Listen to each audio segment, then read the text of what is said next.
الحمد لله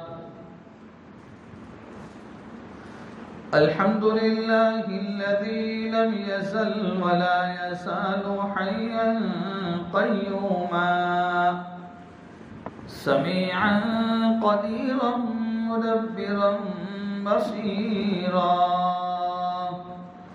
ونشهد أن لا إله إلا الله وحده لا شريك له ونشهد أن سيدنا ومولانا محمدا عبده ورسوله أما بعد فأعوذ بالله من الشيطان الرجيم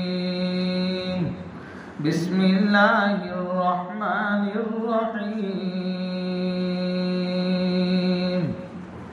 يا أيها الذين آمنوا قوا أنفسكم وأهليكم نارا صدق الله العظيم اللهم صل على سيدنا محمد وعلى آل سيدنا محمد وبارك وسلم حق تعالی جل شانہ نے اس دنیا میں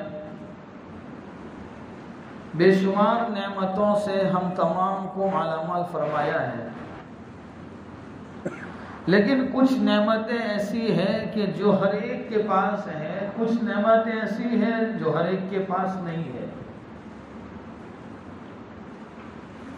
تو حق تعالیٰ نے ہر ایک کو الگ الگ نعمتوں سے نوازا ہے۔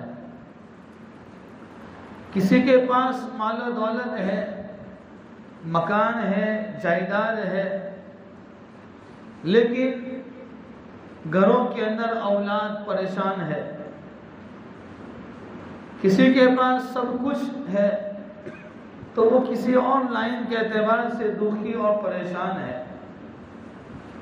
میں آپ کے سامنے ایک ایسی نعمت کے بارے میں بات کرنا چاہتا ہوں کہ جس نعمت کے حصول کے لیے انسان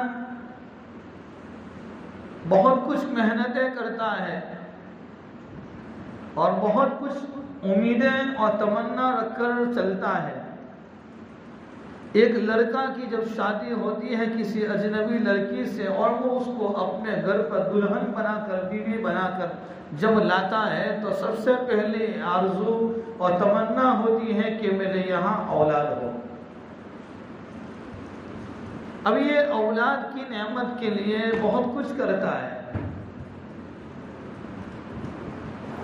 اور اولاد کی نعمت کے لیے ہم دیکھتے ہیں کہ مرد کے مقابلے میں ہماری گھر کی مستورات ماں بہنیں اس نعمت کے حصول کے لیے درگاہوں پر جا کر دھاگا باندھتی ہے، مزاروں پر جا کر چادریں اڑاتی ہے، وہاں جا کر سجدہ کرتی ہے،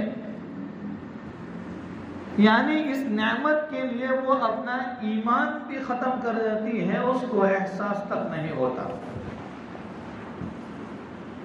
تو یہ اولاد ہے نا، وہ ہر ایک کے پاس نہیں ہوتی ہے، وہ اللہ جس کو چاہتا ہے رہتا ہے۔ دنیا کا کوئی ڈاکٹر، دنیا کی کوئی ٹیکنالوجی، دنیا کا کوئی وکیل، کوئی گریجویٹ آدمی کسی کو اولاد نہیں دے سکتا، یہاں تک کہ زمانے کا بہت بڑا ولی اور بزرگ بھی کسی کو اولاد نہیں دے سکتا۔ یہ ہمیں اپنے دل میں بٹھانا پڑے گا۔ قرآن کریم میں حق تعالیٰ فرماتے ہیں يَهَبُ لِمَن يَشَاءُ إِنَاثًا وَيَهَبُ لِمَن يَشَاءُ الذُّكُورَ أَوْ يُزَوِّجُهُمْ ذُكْرَانًا وَإِنَاثًا وَيَجْعَلُ مَن يَشَاءُ عَقِيمًا۔ حق تعالیٰ جل شانہ فرماتے ہیں يَهَبُ لِمَن يَشَاءُ إِنَاثًا، میری مصلحت اور میں جس کو چاہتا ہوں اس کو لڑکی دیتا ہوں، وَيَهَبُ لِمَن يَشَاءُ الذُّكُورَ، میں جس کو چاہتا ہوں اس کو لڑکا دیتا ہوں، حق تعالیٰ فرماتے ہیں او یزوجہم ذکرانا و اناثا، میں جس کو چاہتا ہوں لڑکا اور لڑکی دونوں دیتا ہوں، وَيَجْعَلُ مَن يَشَاءُ عَقِيمًا، اگر میری حکمت نہ چاہے، میری مصلحت نہ چاہے، اگر میں نے تمہارے مقدر میں نہیں لکھا تو تم چاہے کہیں پر بھی جا کر بڑی تمنائیں کرو، بڑی آرزوئیں رکھو، لیکن اگر میں نے تمہارے مقدر میں اولاد نہیں لکھی تو اولاد نہیں مل سکتی۔ لیکن جس کے پاس اولاد ہے تو اس کو کیا کرنا چاہیے؟ اس کے بارے میں قرآن کیا کہتا ہے؟ یا ایھا الذین آمنوا، اے ایمان والو، قوا انفسکم، اپنے آپ کو بچاؤ، واہلیکم، اور اپنے گھر والوں کو کس چیز سے؟ فرمایا نارا، جہنم کی آگ سے۔ اپنے آپ کو بھی بچاؤ، اپنے گھر والوں کو بھی بچاؤ، بیوی کو بھی بچاؤ، بچوں کو بھی بچاؤ، رشتہ داروں کو بھی بچاؤ، بلکہ قیامت تک آنے والے ایک ایک انسان کو جہنم کی آگ سے بچاؤ۔ تو ہم خود سب سے پہلے کیسے بچیں گے؟ اس کے لیے حق تعالیٰ نے جن باتوں کے کرنے کا حکم کیا ہے ان باتوں کو کریں گے، اور جن باتوں سے منع کیا ہے ان سے اپنے آپ کو بھی بچائیں گے اور اپنے گھر والوں کو بھی بچائیں گے۔ اولاد کی نعمت یہ ایسی نعمت ہے کہ اس کے لیے ہماری ماں بہنیں ہمارے اپنے عقائد کو خراب کر دیتی ہیں، ایمان کو خراب کر دیتی ہیں، یہاں تک کہ اندر سے ایمان چلا جاتا ہے لیکن ہمیں اس کا احساس تک نہیں ہوتا۔ کوئی کہاں جاتا ہے تو کوئی کہاں کا لمبا سفر کرتی ہے اولاد کی نعمت کے لیے، لیکن نہیں، اولاد اگر دینے والی ذات ہے وہ اللہ کی ذات ہے۔ اب یہ ہمیں اپنے آپ کو، اسی لیے شریعت مطہرہ نے یہ حکم فرمایا، یہ پیغام دیا ہمیں، یہ سبق دیا کہ دیکھو گے تمہارے گھر پہ بچہ یا بچی کی ولادت ہو، سب سے پہلے داہنے کان میں اذان کہو، بائیں کان کے اندر اقامت یعنی تکبیر کہو، اس کا اچھا نام رکھو۔ ابھی نام رکھنے کی بات آتی ہے تو ہم لیٹسٹ نام ڈھونڈتے ہیں، مرد کے مقابلے میں عورتیں وہ فون کرتی ہیں کہ مولانا ایسا نام دو جو لیٹسٹ ہو، نیا ہو، کسی نے نہ رکھا ہو، ایسا نام چاہیے جو ہمارے محلے میں نہیں، ہمارے پورے گاؤں میں کسی کا ایسا نام نہ ہو۔ تو ہمارے اکابرین میں سے کسی بزرگ پر میں نام نہیں لوں گا، ان پر کسی نے فون کیا، کہا ہمارے یہاں لڑکا پیدا ہوا ہے، ایسا نام چاہیے جو کسی نے نہیں رکھا ہو۔ فرمایا رکھ ایتمبم، کسی نے نہیں رکھا ہے۔ نہیں مولانا کیسی بات کرتے ہیں، ایتمبم کوئی نام رکھے؟ یہ نام کسی نے نہیں رکھا ہے، تو پھر دوسرا نام دیا عبداللہ وغیرہ، یہ تو سب رکھتے ہیں، نیا نام لیٹسٹ نام ہو جو پورے گاؤں میں کسی کے نام، کہا فرعون رکھ لے، کسی نے نہیں رکھا ہے آج تک۔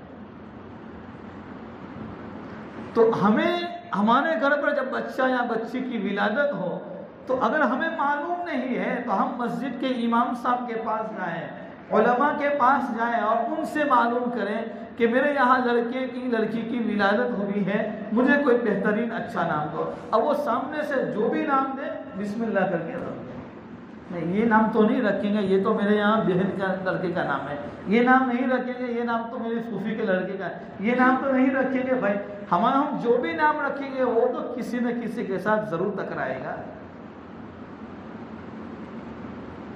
تو نام اچھا ہونا چاہیے تاکہ اس اچھے نام کا میننگ بھی اچھا ہوگا تو اس آنے والی اولاد کی زندگی پر اس کے اچھے اثرات آئیں گے۔ تو ہمیں بچوں کے نام اچھے رکھنا چاہیے۔ پھر اس بچے کی تربیت کے لیے پہلے ہی دن سے یہ پلان بنانا چاہیے، یہ پروگرام بنانا چاہیے۔ اسی لیے کسی اللہ والے نے جب شادی کی تو اپنی بیوی سے آپس میں مشورہ کیا کہ دیکھ اب تو پہلے اجنبی تھی، تو نکاح کرنے کے بعد میرے گھر میں آئی ہے، ہم دونوں میاں بیوی بن گئے ہیں، ہمارا یہ آج سے یہ پوری زندگی کا یہ فیصلہ ہے، پوری زندگی کا یہ عقل فیصلہ ہے کہ نہ تیرے پیٹ میں نہ میرے پیٹ میں ایک دانہ بھی حرام کا نہیں جانا چاہیے۔ کہا ٹھیک ہے۔ اب کچھ مدت کے بعد اس کے یہاں اولاد پیدا ہوئی، لڑکا ہوا۔ وہ لڑکا تھوڑا بڑا ہوا کہ اس نے کسی جگہ پر کوئی چوری کا کام کر لیا۔ ابھی یہ جب ان کے باپ کو پتا چلا، اس بڑے میاں کو، وہ آ کر اپنی بیوی کو ڈانٹنے لگے، بولنے لگے۔ بیوی کہنے لگی کہ بڑے میاں تم مجھے کیوں مارتے ہو، مجھے کیوں ڈانٹتے ہو، یہ چوری تو بچے نے کی ہے۔ کہا کہ نہیں، پہلے بتا کہ جب تو میرے گھر میں آئی تھی نکاح کرنے کے بعد، اور میری اور تیری اس دیوالی زندگی شروع ہوئی تھی، میں نے تیرے ساتھ یہ بات کی تھی کہ نہ تیرے پیٹ میں حرام کا دانہ جائے نہ میرے پیٹ میں حرام کا دانہ جائے۔ آخر میرے اس بیٹے کے زندگی میں یہ چوری کرنے کی عادت کہاں سے پیدا ہوئی ہے؟ وہ سوچنے لگی۔ اس کو یاد آیا کہ ہاں ایک مرتبہ کی بات ہے کہ جب یہ بچہ میرے پیٹ میں تھا اور میں حمل کی حالت سے تھی، میں پریگننٹ کی حالت سے تھی، تو اپنے جو پڑوسی کا مکان ہے، اس پڑوسی کے مکان کے پیچھے والے حصے میں ایک بیر کا درخت تھا، وہ بوئری کا ایک جھاڑ تھا، وہاں سے ایک بیر آیا تھا، اور میں نے اس حمل کی حالت میں اس پڑوسی کی اجازت کے بغیر کھا لیا تھا۔ نتیجہ یہ ہے کہ اس کی وجہ سے اس بچے کی زندگی میں حرام کا اثر چلا گیا۔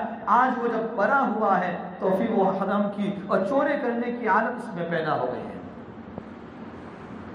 حضور اکرم صلی اللہ تعالی علیہ وسلم کے زمانے میں ایک عورت اپنے بچے کو قریب میں بلاتی تھی، جیسے ہم بھی بلاتے ہیں اپنے بچے کو، نواسے کو، پوتوں کو، بہن کے لڑکے کو، محلے میں سے کسی کے بچے کو، ہم اپنے جیب میں ہاتھ ڈالتے ہیں اور پھر ہاتھ مٹھی بند کر اس کو بلاتے ہیں، بچوں ادھر آ۔ ہمارے ہاتھ میں کچھ ہوتا نہیں ہے، ایسے ہی بچے کو بہلانے کے لیے، پھسلانے کے لیے۔ تو وہ عورت کہنے لگی، اس بچے کو بلا رہی، تو حضور اکرم صلی اللہ تعالی علیہ وسلم نے اس عورت سے کہا تیرے پاس کوئی چیز ہے اس دینے کے لیے؟ کہا میرے پاس 2 کھجور ہیں۔ کہا تب تو ٹھیک ہے، اگر تیرے پاس کوئی چیز نہ ہوتی اور تو ایسے ہی بچے کا دل بہلانے کے لیے، بچے کو پھسلانے کے لیے قریب کرنا چاہتی، تو یاد رکھنا تو پہلے ہی دن سے اپنے بچے کو، اس بچے کو جھوٹ کی عادت سکھا رہی ہے۔ اب ہم کیا کرتے ہیں؟ ہمارے پاس کوئی چیز نہیں ہوتی، ایسے ہی جیب میں ہاتھ ڈالتے ہیں، مٹھی بند کرتے ہیں، بس بچے کو قریب میں کرتے ہیں، ہمارے پاس کچھ ہوتا نہیں ہے۔ ایسے ہی بچے کی زندگی کے اندر پہلے ہی دن سے ہم اس کو جھوٹ سکھا رہے ہیں، یہ بچہ بڑا ہونے کے بعد بہت جھوٹ بولے گا۔ اس لیے اپنے بچوں کی صحیح تربیت کے لیے ماں کا کردار باپ کے مقابلے میں زیادہ ہوتا ہے۔ اپنے گھر کے اندر اپنی بیوی کا ذہن بنایا جائے۔ ماں کی گود یہ بچے کا سب سے پہلا مدرسہ ہے۔ مدرسے میں پڑھانے والے استاد، اسکول میں پڑھانے والے ٹیچر وہ بعد میں ہیں، سب سے پہلا بچے کا استاد اس کی ماں ہے، اور سب سے پہلا مدرسہ وہ ماں کی گود ہے۔ اسی لیے شیخ عبد القادر معین الدین چشتی اجمیری رحمۃ اللہ علیہ جب دین کی محنت سے اور دعوت و تبلیغ کے مبارک کام سے جب فارغ ہو کر اپنے گھر پر آئے تو بہت خوش تھے۔ بھی ماں کہنے لگی بیٹا بہت خوش ہے؟ آج ماں میرے ہاتھوں پر ہزاروں لوگوں نے ایمان قبول کیا، ہزاروں لوگوں نے میرے ہاتھوں پر توبہ کی ہے۔ ماں کہنے لگی بیٹا تیرا کوئی کمال نہیں، کمال تو میرا ہے۔ تو کہنے لگی کہ ماں تو کبھی جھوٹ نہیں بولتی، یقیناً ماں تیرا کمال ہے، لیکن آخر کمال تیرا کیسے ہے وہ تو مجھے بتا۔ وہ ماں کہنے لگی معین الدین جب تو چھوٹا تھا اور جب تو دودھ پیتا تھا، جب تجھے دودھ کی ضرورت ہوتی تھی، میں نے تجھے کبھی بغیر وضو کے دودھ نہیں پلایا ہے۔ آج نتیجہ یہ ہے کہ اس بغیر وضو کے دودھ نہ پلانے کی بنیاد پر اور تجھے ہمیشہ وضو کی حالت میں دودھ پلانے کی بنیاد پر آج تیرے ہاتھوں پر ہزاروں لوگوں نے ایمان قبول کیا ہے۔ آج ہم دیکھیں تھوڑی دیر کے لیے ہمارا چھوٹا سا بچہ اسکول جاتا ہے، چھوٹا سا بچہ مدرسہ جاتا ہے، اگر ہم نے اس کو صبح میں 5 روپے دیے تھے، یہ بچہ جب 10 بجے مدرسے سے اپنے گھر پر آتا ہے، 11 بجے اسکول جاتا ہے، شام کو جب گھر آتا ہے، ہم نے اس کو 10 روپے اس کے ہاتھ میں پکڑائے تھے اور وہ ہمارے ہاتھوں میں، وہ اپنے ہاتھوں میں نے 20 روپے کی چیز ساتھ میں لایا ہے، کبھی ہم نے پوچھا نہیں اے میرے بچے میں نے تجھے صبح میں 10 روپیہ دیا تھا، یہ 20 روپے کی چیز کہاں سے لایا ہے؟ میں نے تجھے ایک پینسل لا کر دی تھی، میں نے تجھے ایک ربڑ لا کر دیا تھا، یہ تیرے ہاتھ میں اور تیری اسکول کی بیگ میں یہ 2 پینسل کہاں سے آئی ہے؟ کبھی نہیں پوچھا۔ ہم تو خوش ہو جاتے ہیں، اس کو شاباشی دیتے ہیں، اس کے کندھوں پر ہاتھ رکھ کر اس کے حوصلے کو بڑھاتے ہیں۔ اس لیے اپنے بچوں کی تربیت کے لیے دیکھو، دنیا میں ہر ایک چیز آسان ہے، لیکن بچوں کی تربیت کرنا، اولاد کی تربیت کرنا، یہ بہت کٹھن اور بہت مشکل کام ہے۔ میں پہلی صف میں نمازیں پڑھتا رہوں، میں پوری زندگی پہلی صف میں بیٹھ کر قرآن کی تلاوت کرتا رہوں، میں پوری زندگی دعوت و تبلیغ اور دین کی محنت کرتا رہوں، لیکن اگر میں نے اپنی آل و اولاد کی تربیت کے بارے میں کوئی فکر نہیں کی تو میرا یہ جملہ یاد رکھو میرے بھائیوں، ہم چاہے پہلی صف کے نمازی ہوں گے، ہم چاہے پہلی صف میں قرآن کی تلاوت کرنے والے ہوں گے، چاہے میں مسجد کا امام سمجھا جاؤں، چاہے میں دعوت و تبلیغ کا امیر سمجھا جاؤں، لیکن یاد رکھو وہ ہماری اولاد ہمارے ہاتھوں سے نکل کر غیروں کے ہاتھوں میں جا چکی ہوگی۔ آج ہزاروں بچیاں غیروں کے ہاتھوں میں جا رہی ہیں، اور ہزاروں بچیوں کے وہ واٹس ایپ پر اس کے فوٹوز اور اس کے ڈاکیومنٹ دیکھ کر ہم صرف ایک دوسروں کو فارورڈ کرتے ہیں کہ فلاں علاقے کے اندر فلاں مسلمان بچی غیر کے ہاتھ میں چلی گئی، وہ اسکول جا رہی تھی وہیں سے وہ دوسری جگہ پر چلی گئی، وہ مدرسہ جا رہی تھی وہیں سے کسی اور کے ساتھ چلی گئی۔ کیا کبھی ہم نے غور و فکر کیا کہ جہاں دوسروں کی بچیاں دوسروں کے ہاتھوں پر چلی جاتی ہے، کیا میں نے کبھی اپنے گھر میں بیٹھ کے غور و فکر کیا اگر میں نے بھی اپنی اولاد کی تربیت کی، اس کی تعلیم کی اور اس کے اخلاق کی فکر نہیں کی تو ہماری اولاد ہماری آنکھوں کے اندر، ہماری آنکھوں کے سامنے رہتی ہوئی دوسروں کے ہاتھوں میں جائے گی اور ہم کچھ نہیں کر سکتے۔ اس لیے ہماری اولاد دوسروں کے ہاتھوں میں جائے، ہماری آل و اولاد دوسروں کے کیریکٹر کو اپنائے، اس سے پہلے ضرورت اس بات کی ہے اپنے گھر کے اندر اپنی بیوی بچوں کے ساتھ بیٹھ کر ایسا پلاننگ بنایا جائے، ایسا مشورہ کیا جائے تاکہ ہماری آل و اولاد، اور سب سے بڑی وجہ یہ ہے کہ آج ماں باپ دوسروں کو وقت دیتے ہیں، لیکن اندازہ لگاؤ اپنے گریبان میں جھانک کر دیکھو کہ میں نے اپنے بچے کو روزانہ کتنا وقت دیتا ہوں۔ میرے پاس دکان پر دوسروں کے ساتھ بیٹھنے کا وقت ہے، میرے پاس میرے دوستوں کے ساتھ بیٹھنے کا وقت ہے، میرے پاس ہوٹلوں پر کھانے جانے کا وقت ہے، لیکن کیا کبھی میں نے اپنے بچوں کو گھر میں لے کر بیٹھا؟ ہاں، اتوار کا دن ہوتا ہے، اسکول مدرسے کی چھٹی ہوتی ہے، میں بچے کو کسی ہوٹل پر جا کر اس کو کھانا کھلا دوں، کہیں جا کر اس کو برگر کھلا دوں، یہ بات دوسری ہے، لیکن کیا روزانہ کوئی باپ اپنے گھر کے اندر اپنے چھوٹے بچوں کو، چھوٹی بچیوں کو بٹھا کر اس کے پاس سے پورے دن کی کارگزاری کوئی لیتا ہے کہ بچوں تو آج مدرسہ گیا تھا، تجھے تیرے استاد نے کیا پڑھایا ہے؟ میری بچی تو اسکول گئی تھی، کیا اسکول کے اندر کبھی تجھے وہ تعلیم تو نہیں دی جاتی جس کی بنیاد پر ایمان اور جس کی بنیاد پر اس کے عقائد خراب ہو جائے؟ میں آپ کو ایک واقعہ بتلاتا ہوں یہاں اطراف کا، جہاں پر جب اس کے ماں باپ نے چھٹی کے اندر، جیسے اسکول جاتے ہیں بچے تو دوپہر میں اسکول میں کھا لیتے ہیں، لنچ باکس لے کر جاتے ہیں، چھٹیاں تھی، ماں باپ گھر میں کھانا کھانے کے لیے بیٹھے ہوئے تھے، اپنے بچے کو قریب میں بلا رہے تھے، اور وہ جب بچے کو قریب میں بلایا گیا دسترخوان پر بٹھانے کے لیے، باپ نے آواز دی، وہ بچہ ایسے کر کے دونوں ہاتھوں کو، جیسے وہ اسکول کے اندر سکھایا جاتا ہے نمستے وغیرہ، وہ ماں باپ کے سامنے اس دسترخوان کے پاس کھڑے کھڑے وہ اناج کو اس طریقے سے کر رہا تھا، کھانے کو اس طریقے سے کر رہا تھا۔ اس کے باپ نے پوچھا، اے میرے بیٹے تو ایسا کیوں کرتا ہے؟ وہ معصوم بچہ اپنی معصومانہ زبان میں کہنے لگا، میرے باپ مجھے اسکول میں اس طریقے سے روزانہ سکھایا جاتا ہے، میں کیا کروں، مجھے بھی وہ چیز یہاں کرنا پڑے گا۔